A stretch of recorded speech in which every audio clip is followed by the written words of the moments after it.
Bonjour, Estelle Fayacuyer, site internet estevevefaia.com. J'avais une hypothèse là, je ne sais pas du tout si c'est des conneries, mais je vous la livre sur le vif. Euh, je pensais si, comment dire, est-ce qu'on prépare à désamorcer une troisième guerre mondiale? Est-ce qu'il y a des risques de troisième guerre mondiale? Est-ce que s'il y a un risque, est-ce qu'on peut encore désamorcer le truc? Est-ce qu'on a réfléchi à ça? Parce que c'est pas quand la tension, c'est pas au dernier moment qu'il faut essayer de désamorcer le truc. C'est le plus tôt possible. Et je me demandais quel était comment dire, notre réflexion est tout à fait autour de ça. En fait, cette première réflexion que je vais dire là, qui est la deuxième, quelle est la responsabilité de la France dans les 1, 2 et peut-être Troisième Guerre mondiale? Alors, j'ai pas tous les éléments, je me souviens pas de tout, mais bon, euh, je sais plus. Les Deuxième Guerre mondiale, c'était c'est parti entre des problèmes entre la France et l'Allemagne. Enfin, en tout cas, si c'est pas parti directement de partir entre la France et l'Allemagne, c'était pas loin. Il y avait quand même beaucoup de tensions entre la France et l'Allemagne. Et c'est vrai qu'après, avant 40, 39, depuis 100 ans, je sais pas les dates environ. Je sais, tout ça, il y a des approximations. J'ai pas fouillé le truc, mais donc il peut y avoir des erreurs ou c'est pas le fond du truc. Enfin, globalement, c'est une hypothèse. J'aurais dû plus creuser, mais c'est quand même tous les 25 ans, donc toute une génération en fait, on se foutait la gueule entre. C'est la France qui allait attaquer l'Allemagne ou l'Allemagne qui allait attaquer la France, histoire de revanche.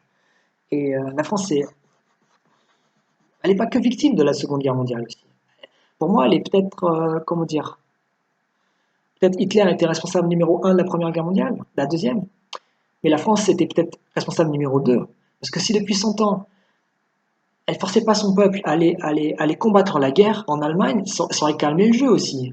Hein. Donc ils nous ont attaqué les Allemands en premier en 39. Mais déjà, si je me souviens bien, on l'a vu venir, on n'a rien fait. Et puis, on allait faire chier. Dès qu'ils nous faisaient chier, après ils prenaient un territoire, donc on disait oui, il faut aller faire la revanche, machin truc, mais c'était pas cette façon. Même s'il fallait reprendre un territoire, reprendre une fierté, c'est pas en allant faire la guerre qu'il fallait le faire. Donc on les a quand même bien chauffés, les Allemands. Donc, euh, donc pour moi, enfin, il y a des chances, il faut vérifier, mais on est responsable numéro 2 de la Deuxième Guerre mondiale. Donc on est à la fois victime, mais à la fois responsable numéro 2. Je me souviens plus de la Première Guerre mondiale, mais on les avait chauffés aussi avant.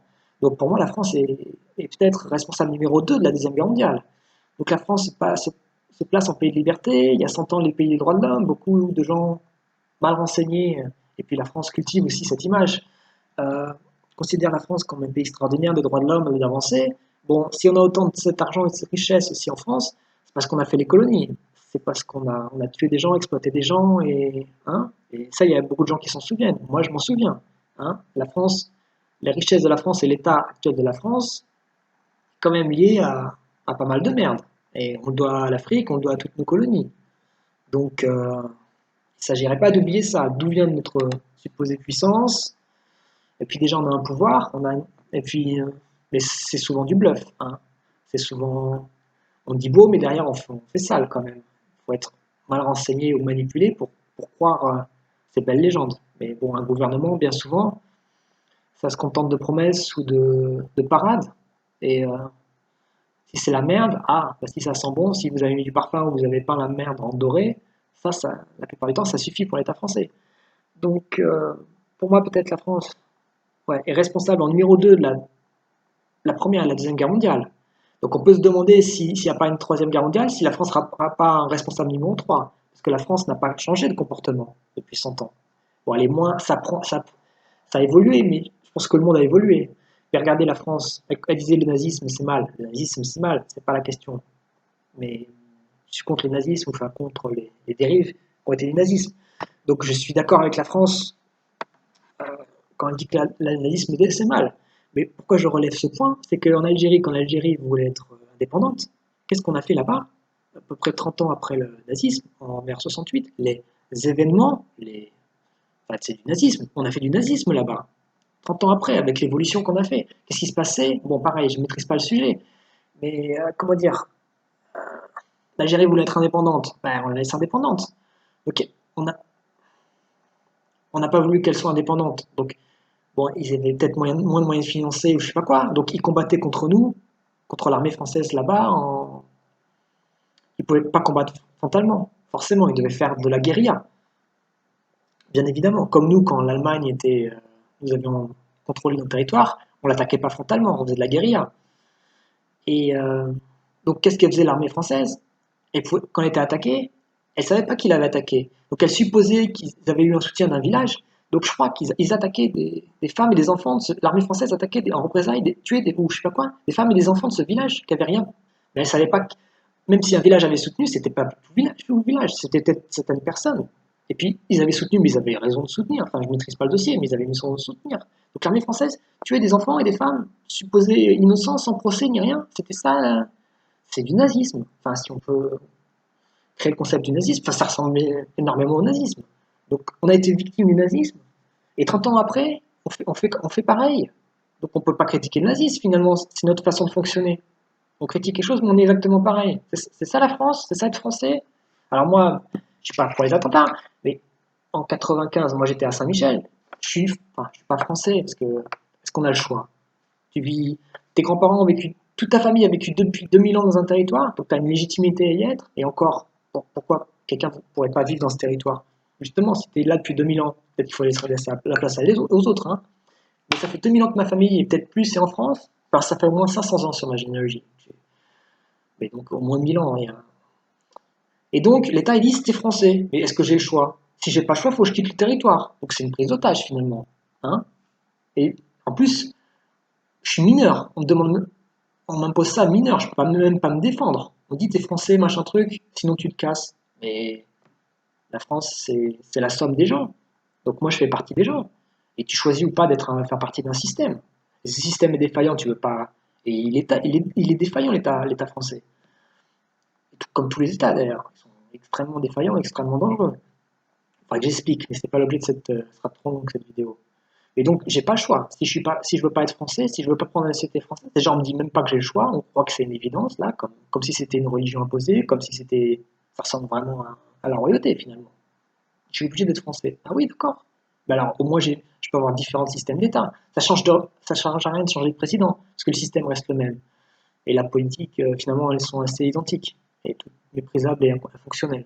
Donc, c'est comme un prestataire de téléphone. Tu choisis. S'il y en a un qui est mauvais, tu le barres. Mais là, l'État, tu changes la tête du PDG, mais l'État, il reste toujours le même. Donc, c'est comme ton opérateur de téléphone. T'es pas content, mais il n'y a que celui-là, donc tu restes. Donc, déjà, on ne doit pas obliger les gens à faire partie d'un État. Ils font ce qu'ils veulent. À la rigueur, s'ils doivent faire partie d'un État en France, qu'ils aient le choix entre différents États, et même dans un État qui ait différents systèmes, appel à la concurrence. L'État français, c'est aussi. Il n'a pas besoin de faire de la qualité. Il ne fait pas de la qualité, mais il n'a pas besoin. Il n'y a pas de concurrence. Qu'est-ce qu'il en a à foutre de faire de la qualité? Il est le seul. Il n'y a pas de concurrence. Donc, il fait ce qu'il veut. Alors là, je m'écarte. De quoi je parlais? Je fais pause. Oui, donc la France, c'est un peu comme. Bon, là, c'est des sujets sensibles, mais il faut les aborder. Je sais plus. Coluche, il disait, je sais plus, je pense que c'était vrai. Il y avait en Asie, il y avait les Khmers rouges, je sais pas quoi, il y avait un peuple qui était opprimé par un autre, qui se fait attaquer par un autre. Donc on a dit, oh, ils sont victimes. On va les aider. On les a aidés, et finalement, qu'est-ce qu'ils ont fait? Ils ont attaqué soit le premier peuple, ceux qu'on a libérés ont attaqué soit le premier peuple, ou soit un autre. C'est pas parce qu'on est attaqué par quelqu'un qu'on est innocent. L'attaque, elle est toujours euh, pas bien. Si on s'est fait attaquer par quelqu'un, on est victime et l'autre, il n'aurait pas dû attaquer. Mais c'est pas pour ça qu'on est quelqu'un de bien. La preuve, c'est que la personne qui a été attaquée, elle peut attaquer d'autres peuples. Donc oui, on est victime, mais ça nous fait. C'est comme par exemple les homosexuels. On les attaque, on dit c'est pas bien de les attaquer. Ok, mais c'est pas pour ça que tous les homosexuels sont des gens bien. Ou les handicapés, on dit il faut respecter les handicapés. C'est vrai, il faut respecter les handicapés. Il y a aussi des connards chez les handicapés. Donc c'est pas parce que tu es victime ou t'identifies. Ou les femmes, il faut les respecter. C'est vrai qu'il faut les respecter. Mais il n'y a pas que des femmes bien. C'est pas pour ça. Les enfants, il faut les respecter. C'est pas pour ça qu'il n'y a pas que des enfants bien. Donc le fait de te faire attaquer par quelqu'un ne fait pas quelqu'un de toi quelqu'un de bien en fait. Et regarde les juifs. Ils sont fait attaquer par les Allemands, ils sont fait attaquer par plein de gens. Donc on a dit, c'est pas bien qu'ils soient fait attaquer. On avait raison. On leur a donné Israël. Et maintenant, qu'est-ce qu'ils font les juifs? Ils font chier les Palestiniens.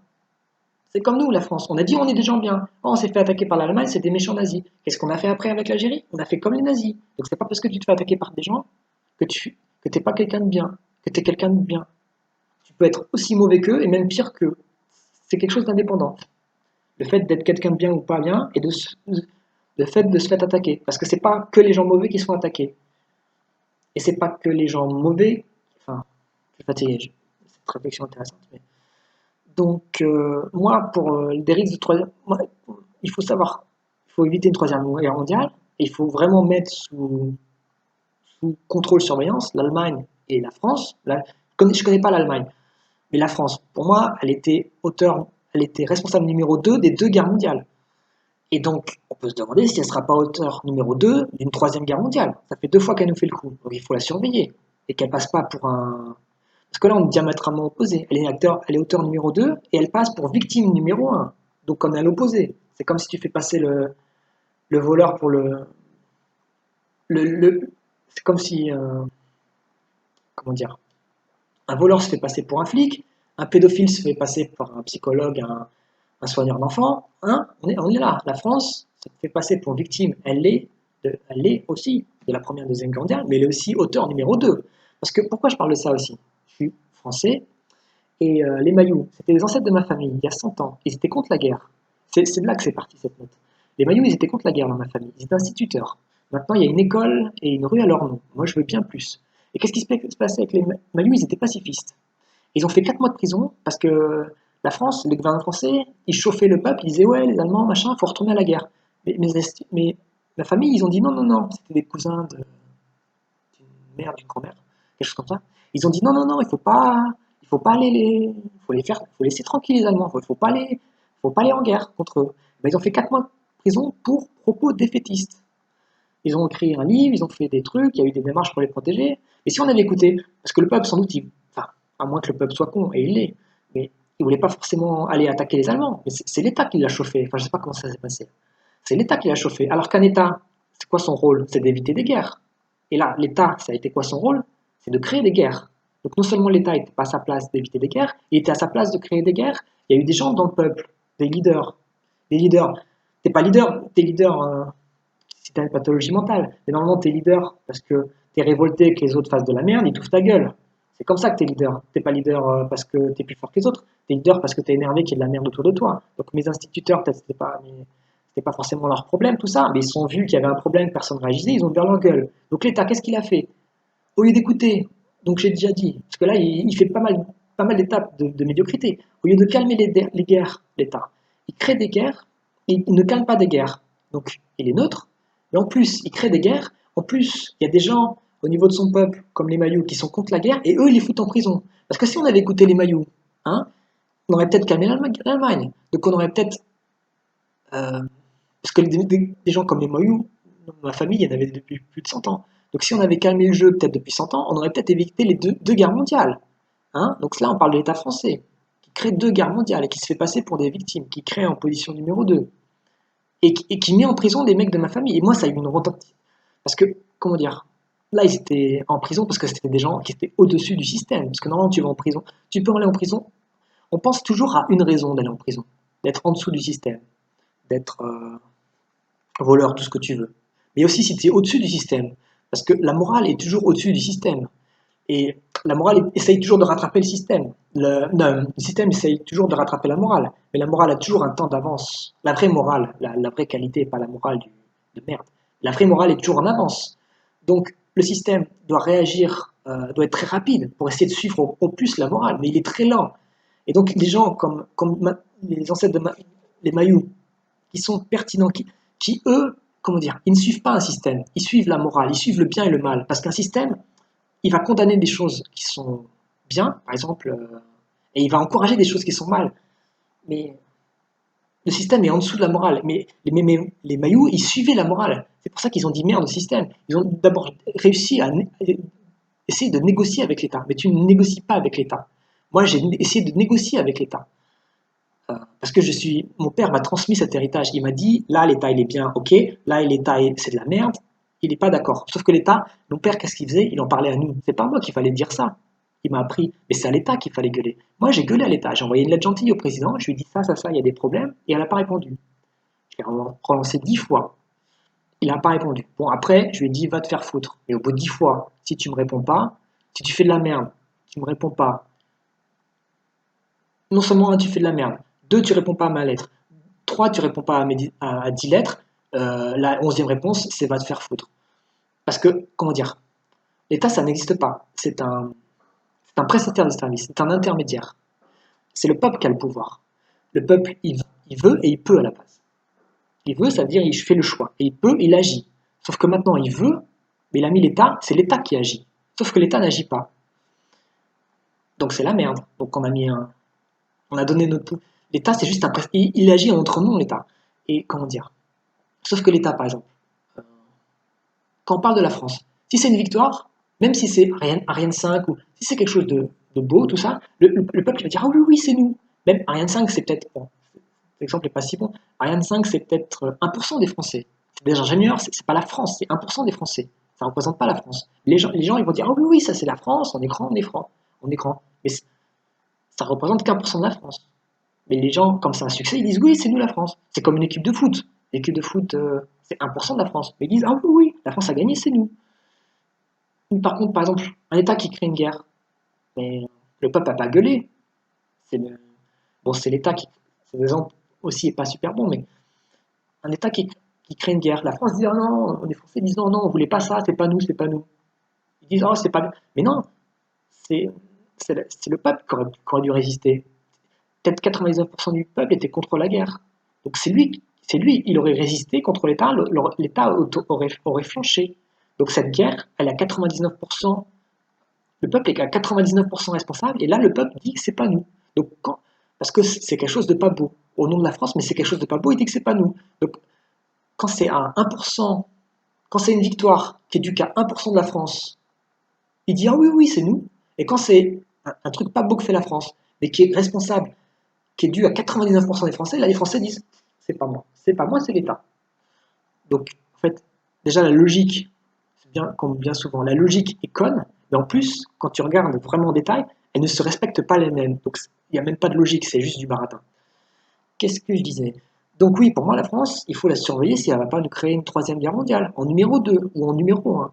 Hein, parce qu'elle joue, c'est comme l'UNESCO, elle défend les cultures, les traditions, le patrimoine mondial. C'est bien. Mais qu'est-ce qu'elle a fait la France il y a à peu près 100 ans? Elle a tué les langues régionales, qui en avait à peu près 10. Donc, et elle n'est pas revenue sur son erreur. Sur son erreur.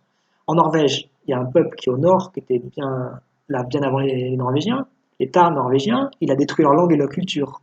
Et après, il s'est dit, oh non, on a fait une connerie, il s'est revenu en arrière. Maintenant, les Samis peuvent parler leur langue.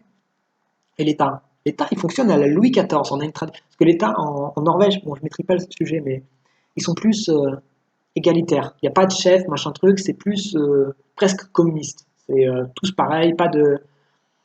Donc c'est peut-être ça qui les a aidés à revenir sur leur connerie. Mais l'État, il revient jamais. C'est même pas. Il s'excuse pas de ses conneries. Il change pas le système. Il refait toujours les mêmes conneries. Elle est où passée où ma langue occitane? Pourquoi tu l'as fait disparaître? Bah, dépêche-toi de la faire renaître. Et puis joue pas les gendarmes à protéger les cultures du monde. Si tu détruis ta culture, la France, elle joue le défenseur des cultures du monde, ce qui est bien, mais si tu regardes ce qu'elle fait dans son pays, elle détruit sa propre culture. Tu vois, tu as une logique, tu respectes même pas ta logique. Quoi. Si tu défends les cultures du monde, ça veut dire qu'au moins chez toi, tu es capable de défendre ta culture, sinon tu es, un gros bouffon. Mais il y a un fonctionnement, il y a un truc de spécial au niveau de la France, c'est que au niveau, c'est peut-être unique au monde, c'est que pendant longtemps, bon, on a tous les pays, c'était des royaumes, c'était des rois. Mais la France a une spécificité, c'est que, pareil, je ne mettrai pas celui donc j'ai des conneries, alors je sais pas si ça, c'est que sur presque 1000 ans ou 1500 ans, finalement ça a été la même famille, les Bourbons, les machins trucs, ça a été la même famille qui a régné, donc ça a donné peut-être un pouvoir assez fort.